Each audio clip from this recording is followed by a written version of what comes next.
Good morning to all. पिछली class में हमने आपकी संस्कृत की पाठ्य पुस्तक जो है रुचिरा, उसके हमने कुछ इंपॉर्टेंट क्वेश्चन आंसर पढ़े थे। तो आज हम कुछ जो आपके पाठ के अंदर से पठित गद्यांश आते हैं, कुछ महत्वपूर्ण होते हैं परीक्षा की दृष्टि से, तो आज उनको हम सोल्व करेंगे। तो चलिए स्टार्ट करते हैं। सबसे पहले है पठित गद्यांश एवं प्रश्नोत्तर, यानी कि पठित गद्यांश के प्रश्न और उत्तर कि हमें इस पैराग्राफ को अच्छे से, सबसे पहले हमें क्या करना है, इसको रीड करना है, इसको समझना है, ट्रांसलेशन देखनी है इसकी, फिर हमें जो क्वेश्चन है उनके आंसर फाइंड आउट करने हैं। तो सबसे पहले हम इसको रीड कर लेते हैं। देखिए, एते अस्मिन् अंतरे गुहाय स्वामी दधिपुच्छ नाम कह श्रृंगाल समागच्छत। अभी आपका जो पार्ट सेकंड है उसके अंदर से है, सेकंड पार्ट हम पढ़ चुके हैं। एते अस्मिन् अंतरे गुहाया स्वामी, एते अस्मिन् अंतरे, इसी बीच में गुहाया, गुफा का स्वामी जो मालिक था वो कौन था, दधिपुच्छ नामक श्रृंगार था, समागच्छत वहां आ गया। और यावत पश्यति, जैसे वो देखता है, पद्धति गुहायां पर विष्टा दृश्यते, और वैसे ही उसे शेर के पैरों के चिन्ह गुफा में प्रवेश करते हुए दिखाई देते हैं। मैं क्या बता, और बाहर आते हुए दिखाई नहीं देते। जब उसने सोचा कि जब वो गुफा के पास जाता है तो वैसे ही देखता है कि उसे गुफा के अंदर पैरों के जो निशान थे, पैरों के जो चिन्ह थे, वो तो उसको अंदर जाते हुए दिखाई दिए, लेकिन बाहर आते हुए दिखाई नहीं दिए।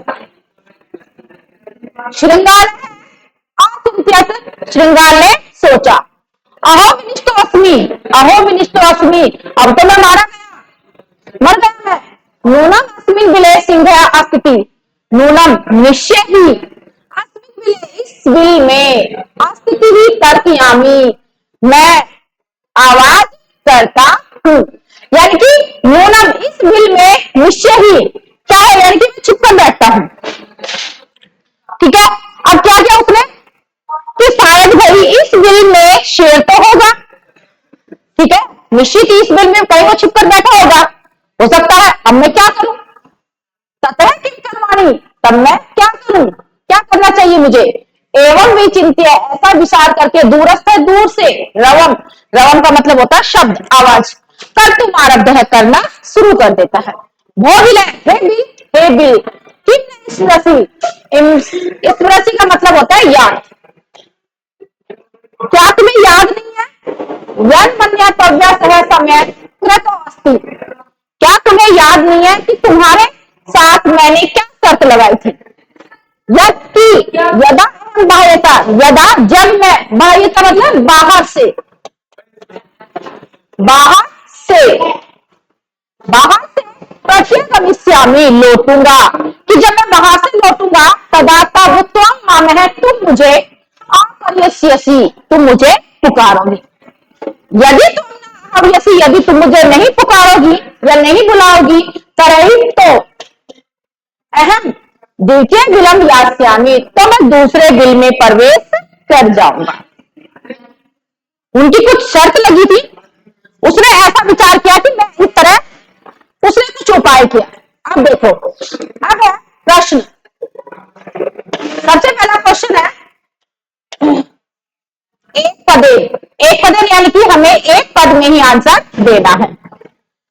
क्वेश्चन जैसा पूछा गया है, आंसर भी हमें उसी के अनुसार देना चाहिए।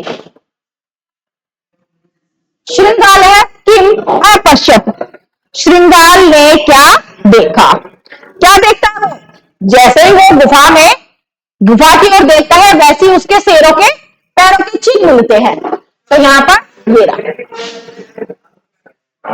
सिंह पद पद्धति ही, सिंह पद पद्धति के शेर के पैरों के चिन्ह।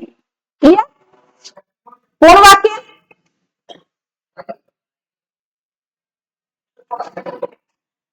पूर्ण वाक्य में है, यदि विलंब न आकृति तदा श्रृंगाल किम करिष्यति ही। यदि विलंब है, यदि बिल को वह आवाज नहीं लगाएगा तो श्रृंगाल है जो गीदड़ है वो क्या करेगा। क्लियर। अब यहाँ पर पूछा गया है तो पूर्ण वाक्य में है, पूर्ण वाक्य का मतलब है अर्थात हमें पूर्ण में ही आंसर देना है। यदि विलंब न आकर्यति तदा श्रृंगाल है किम करिष्यति ही, क्या करेगा वो। देखिए इसका आंसर है यदि विलंब न अहाव्यति, यदि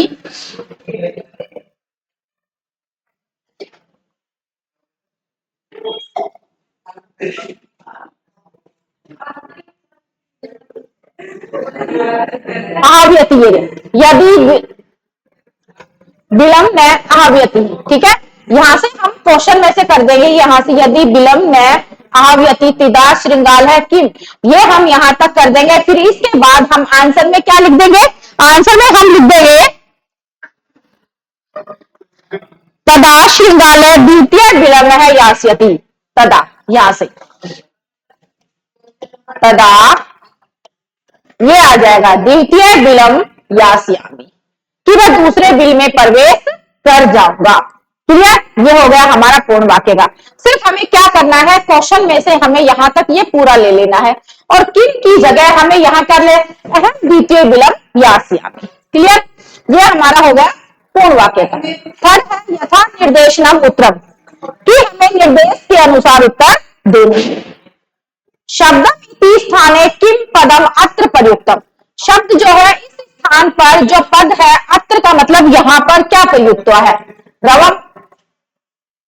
क्या प्रयुक्त हुआ है, रवम। रवम का मतलब क्या होता है, शब्द। ये इसका आंसर है। अस्मिन विलय सिंह डैश इति वाक्यांश से अस्मिन इति सर्वनाम पदम कस्मै प्रयुक्तम, अति है जो है इसमें इति अस्मिन पद में जो सर्वनाम पद है वो किसके लिए आया है, किसके लिए आया है, बिल के लिए।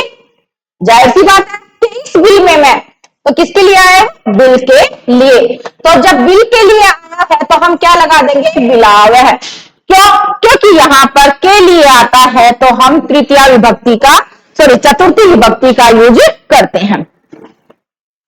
डन। अब ये आ गया क्योंकि यहां पर सर्वनाम पद पूछा गया है। नेक्स्ट हमारा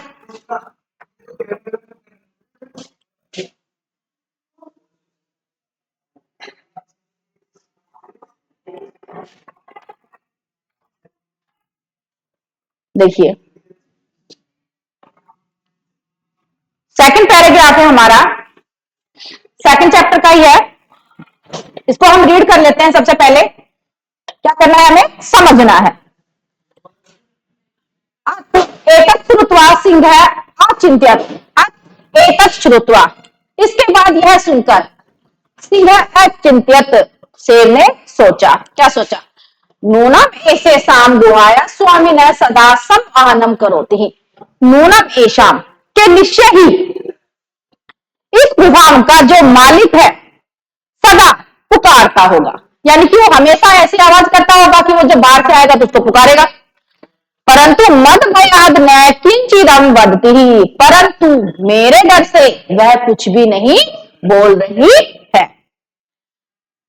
अथवा साधित्वम उच्यते, अथवा इसलिए कहा गया है भया सनत्रह मनसाम हस्तपाद आदि कहा क्रिया प्रवर्तन्ते न वाणी ही न च वेपुतः चह अधिको भवेत है। क्या कहा गया है कि जब कोई व्यक्ति डरता है, साधितम का मतलब होता है कि सही कहा गया है कि भय से जब अचानक किसी के सामने किसी को कोई डर लगता है तो उसके पूरे शरीर में क्या हो जाती है, कपकपी हो जाती है। वाणी अर्थात उसकी आवाज बिल्कुल भी नहीं निकल पाती है, हाथ और पैर काम नहीं करते हैं। इसलिए कहा गया है कि भय से डरे हुए मन वाले व्यक्ति के हाथ और पैर उसके काम नहीं करते हैं, आवाज भी बिल्कुल नहीं निकलती है और शरीर में क्या होती है, कपकपी पैदा होती है। तदहम अस्य आह्वानम करोमि, तदहम तो मैं इसलिए इसका आह्वान, इसको मैं पुकारता हूं। एवं सह बिले प्रविश्य मैं भोज्यम भविष्यति, और इस प्रकार यह बिल में जब प्रवेश करेगा तो मेरा भोजन बनेगा। इत्थम इस प्रकार विचार, यह विचार करके सिंह है सहसा अचानक से श्रृंगालस्य है गीदड़ को आह्वानम अक्रोत है पुकारना शुरू कर देता है। सिंहस्य उच्चगर्दनम प्रति ध्वनिना सा गुहा उच्चैः श्रृंगालम आह्वयति। शेर की उच्च गर्दना से जब शेर दहाड़ता है तो उसकी ध्वनि से, आवाज से गुफा जोर से गूंजने लगती है। श्रृंगालम आह्वयति, जब श्रृंगार पुकारता है। अनेक अन्य अपी, इस प्रकार अन्य अपी, दूसरे भी पशु है जो पशु होते हैं, भयभीतः, डर जाते हैं। जब वो आवाज करता है तो गुफा भी क्या होती है, गूंजने लग जाती है, जिससे पास के जो पशु पक्षी थे वो भी क्या हो जाते हैं, भयभीत हो जाते हैं। श्रृंगालो अपि ही ततः दूरम पलायमान है इमं पठत। और इस प्रकार श्रृंगालो अपि, श्रृंगार भी तथा वहां दूर से पलायन करते हुए यह पढ़ा। क्या पढ़ा? अब देखो, अब है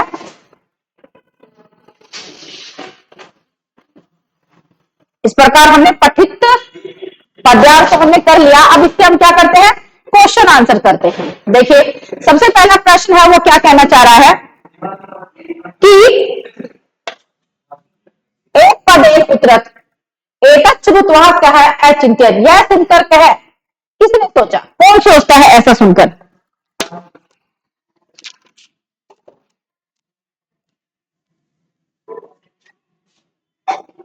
श्रृंगाल है, उष्ट्र है, सिंह है, गुहाया। तो इसका राइट आंसर क्या है?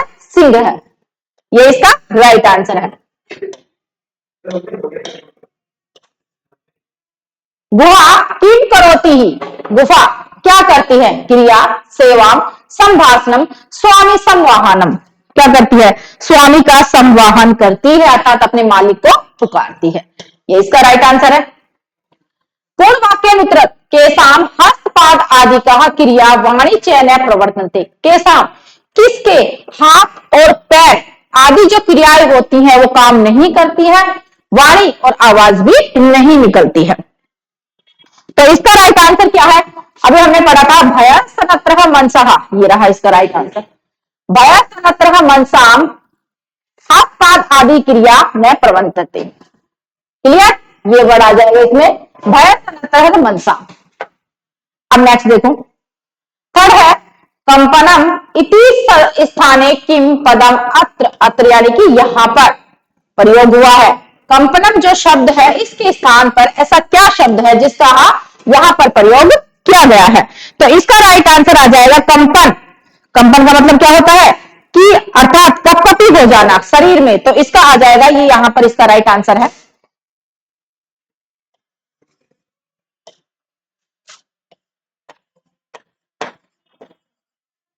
वेपतु। अब है नेक्स्ट,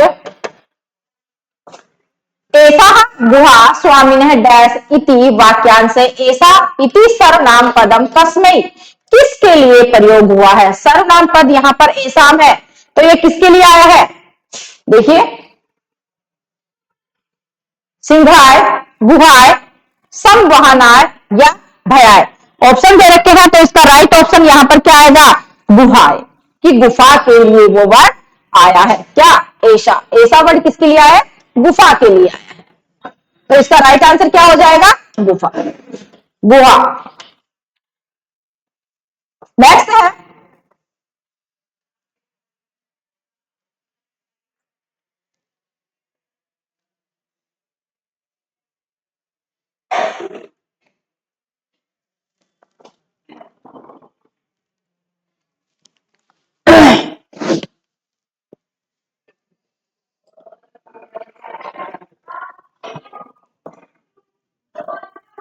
नेक्स्ट है चैप्टर हमारा थर्ड के अंदर से है, जो चैप्टर थर्ड है हमारा डिजी भारतम, उसके अंदर से है पठित पद्यांश।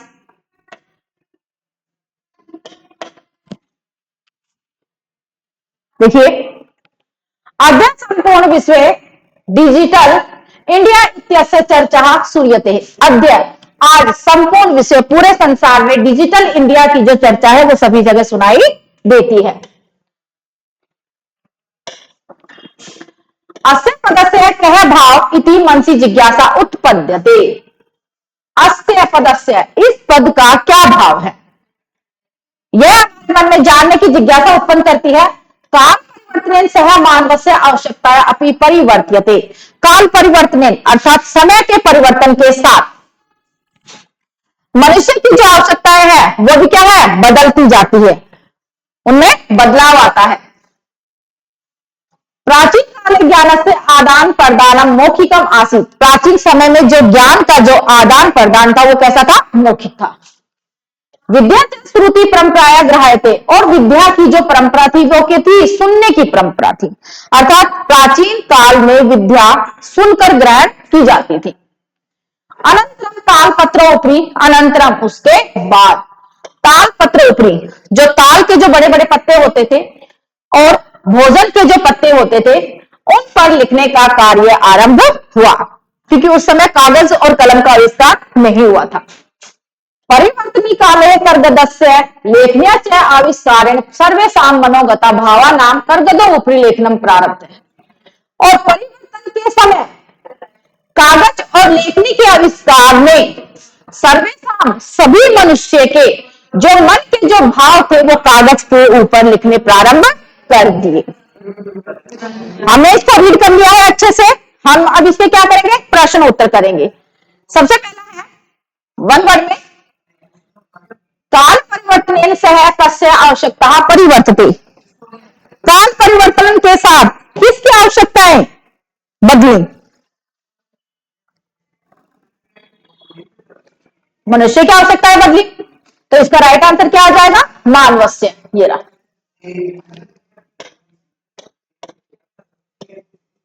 मानवस्य। डन। सेकंड है प्राचीन काले विद्या कया ग्रहयते। इसमें प्राचीन काल में विद्या कैसे ग्रहण की जाती थी। श्रुति परंपराया विद्या, ये श्रुति परंपराया ग्रहयते है कि विद्या अर्थात जो प्राचीन काल में जो विद्या की परंपरा क्या थी वो सुनने की थी, तो कया के स्थान पर हम क्या कर देंगे, श्रुति परंपराया। नेक्स्ट क्वेश्चन है हमारा,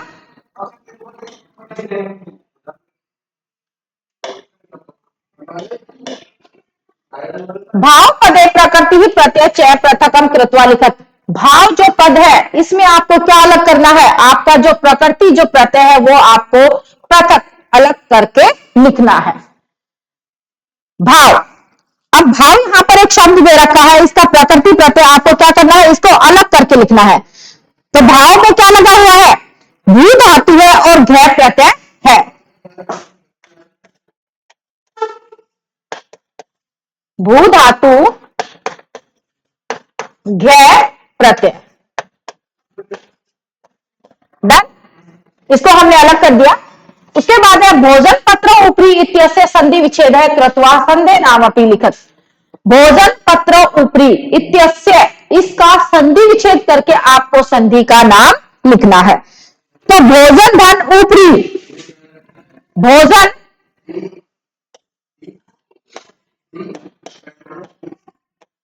भोजन धन ऊपरी, कौन सी संधि है ये, भोजन धन पत्रो ऊपरी। यहां पर पत्रो भी है भाई, पत्रो ऊपरी, भोजन पत्रो ऊपरी ही, ठीक है।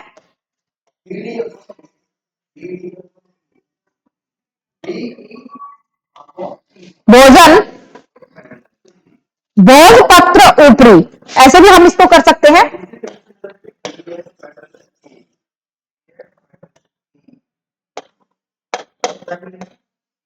भोज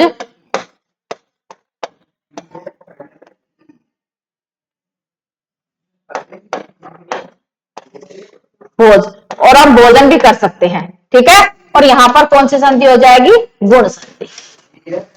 धन भोज पत्र से धन ऊपरी, पर यहां पर भोज पत्र से है तो यहां पर भोज पत्र धन ऊपरी हो जाएगा। धन, ये हो गया गुण संधि। नेक्स्ट है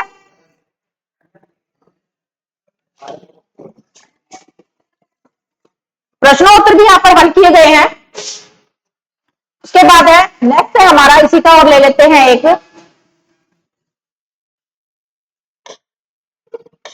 देखिए, अपरिचित मार्गस्य ज्ञानार्थम मार्गदर्शकस्य मानचित्रस्य आवश्यकताया अनुभूति।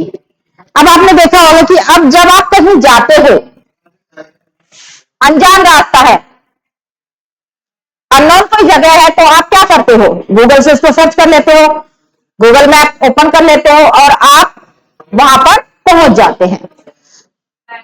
क्योंकि अब जो हमारा युग है वो कौन सा है? डिजिटल युग है। तो अपरिचित मार्ग, जो अनजान जो रास्ते हैं, उनके ज्ञान के लिए मार्गदर्शक, उनको दिखाने के लिए मानचित्र की आवश्यकता नहीं है। अपि न भविष्यति, नहीं होती है। क्यों नहीं होती है? एतत् सर्वे एकमेव यंत्रेण कर्तुम, ये सारे जो कार्य है वो केवल एक यंत्र कर देता है। कौन सा? शाका आदि क्रियार्थम फल क्रियार्थम विश्राम गृहेषु कक्षम सुनिश्चितम।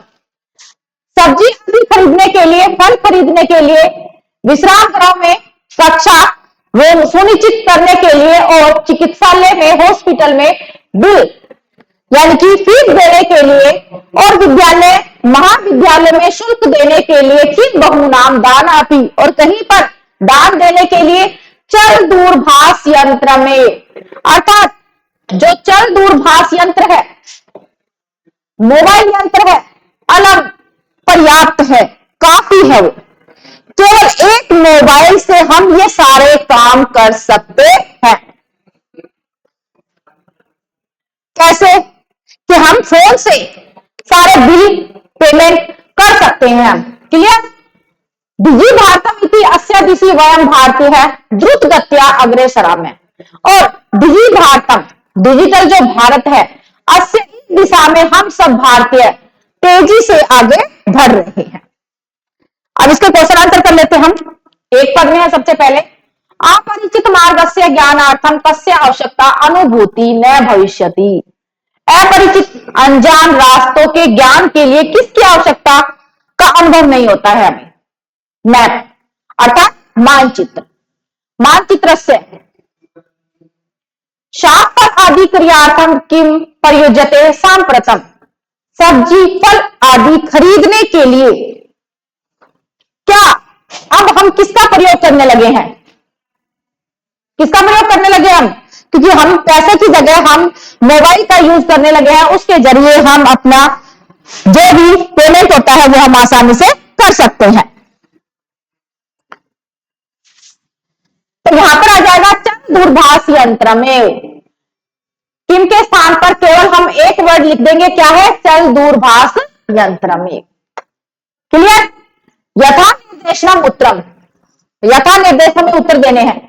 अपरिचित इति पदस्य विलोम पदम लिखित। अपरिचित, इस पद का क्या लिखना है हमें? विलोम पद लिखना है। क्या लिखना है हमें? विलोम पद लिखना है। तो अपरिचित है, इसके आगे से हम क्या हटा देंगे? ए हटा देंगे। क्या बच गया? परिचितम। बस इतना सिंपल है। तो इसके आगे से हम क्या हटा देंगे? ए हटा देंगे। ये क्या बन गया? विलोम पद बन गया। प्रधातुम शब्द है, उपसर्ग है, धातु च लिखत। प्रधातुम शब्द है, उसमें कौन सा तो क्या है? उपसर्ग है, और कौन सी धातु है वो हमें लिखना है। तो प्र तो हमारा क्या हो गया? उपसर्ग हो गया। डन। और धातु क्या हो गई? दा हमारी क्या हो गई? धातु। तो इस प्रकार ये हमारा क्या हो गया? हमने पठित गद्यांश को हल कर लिया। जो आपके एग्जाम में, जो आपके बोर्ड के एग्जाम है क्लास 8, 1 नंबर का पठित गद्यांश आता है, और बहुत ही ज्यादा महत्वपूर्ण होता है ये एग्जाम में। तो इसको हम सोल्व कर चुके हैं। अगली जो क्लास होगी उसके अनुसार हम चैप्टर वाइज जो भी हमारे नेक्स्ट पार्ट के जो भी हमारे पठित गद्यांश है वो हम अगली क्लास में करेंगे। धन्यवाद।